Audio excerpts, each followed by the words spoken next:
I'm Alabama Rise policy analyst Dev Wakeland. Thanks for tuning in to this week's Rise legislative update. The prison special session is in the books, and Governor Ivey's prison financing plan has moved forward.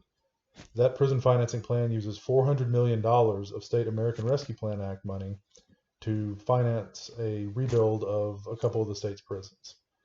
That money is better employed to actually make Alabamians' lives better via Medicaid expansion, or via just any of the myriad infrastructure projects that actually improve quality of life for people.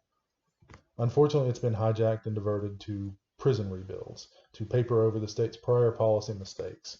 Arise has, since the institution of the American Rescue Plan Act, supported the idea that that money is there to help people and not to fix the mistakes that Alabama's legislature has failed to address for a long time. But that money is now being used for prisons, and it shouldn't be. In other developments during the special session, one of Governor Ivey's reform bills that she put in the call, a minor reform, has moved forward and passed the legislature, and one failed. The bill that moved forward is a great bill. It's going to assist people in reentry. It is HB 2 by Representative Jim Hill, and it ensures that people don't end their sentences in prison and leave with no support structure or reporting structure. EOSing in prison is associated with much higher recidivism rates, and this bill goes a long way toward ensuring that some of the folks who are ready to return won't be back in prison. It's a good bill, and it's a good step forward. But the other bill that Governor Ivey included in her call was a resentencing bill, and that did not pass.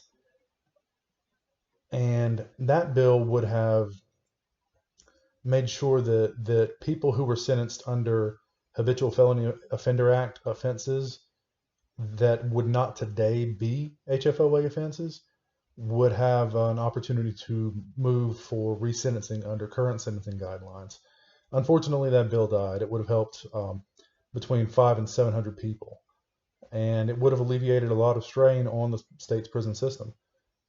And moving forward, the currently active DOJ lawsuit from the federal government is going to rely on state policy failures like that to make the case that the feds should take over Alabama prisons.